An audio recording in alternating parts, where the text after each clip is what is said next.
retrouver, mesdames et messieurs, dans le 10e numéro du petit journal intelligent. Les dates de l'élection présidentielle, initialement prévues pour le dimanche 4 février 2024, premier tour, et le dimanche 18 février, second tour, éventuellement connaîtront un léger report pour des raisons techniques. Tels sont les propos du ministre d'État de l'administration territoriale et de la décentralisation au cours d'un point de presse tenu ce lundi.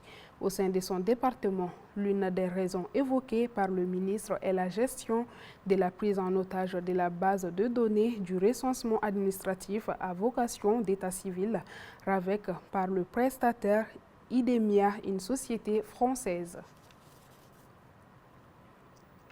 Le ministre de la Promotion de la Femme, de l'Enfant et de la Famille, en collaboration avec la primature et d'autres ministères, a organisé une cérémonie de recueillement à la mémoire des victimes des dernières attaques terroristes. Présidée par le Premier ministre, la cérémonie avait pour objectif d'exprimer la solidarité et le soutien du gouvernement aux familles des victimes. C'était ce vendredi au Palais des Sports de Bamako, en présence de plusieurs membres du gouvernement.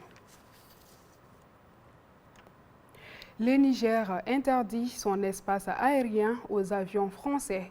Les militaires au pouvoir au Niger ont interdit l'espace aérien du pays aux avions français, selon un message aux navigants aériens consultés dimanche sur le site de l'Agence pour la sécurité et la navigation aérienne en Afrique. Les nouvelles autorités du pays, l'espace aérien du Niger est ouvert à tous les vols commerciaux nationaux et internationaux, à l'exception des avions français ou les avions affrétés par la France, dont ceux de la flotte d'Air France.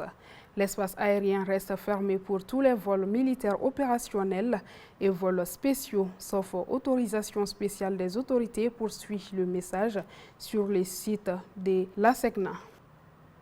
Suite à cette information, le président français Emmanuel Macron a annoncé dimanche soir le retour dans les prochaines heures de l'ambassadeur français à Niamey et le départ des troupes françaises d'ici la fin de l'année.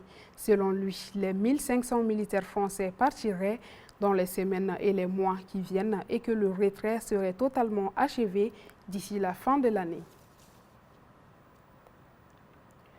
À l'occasion de la fête de l'indépendance du Mali, célébrée le 22 septembre, le groupe Renouveau a décidé de jouer un rôle actif en organisant ce samedi une journée de salubrité à Missaboukou, où réside le groupe de médias. Cette action citoyenne avait pour objectif de sensibiliser les habitants à l'importance de maintenir leur environnement propre et sain. Ceci met fin à ce 10e numéro du petit journal intelligent. Rendez-vous dans 5 heures de temps pour de nouvelles informations. D'ici là, portez-vous bien.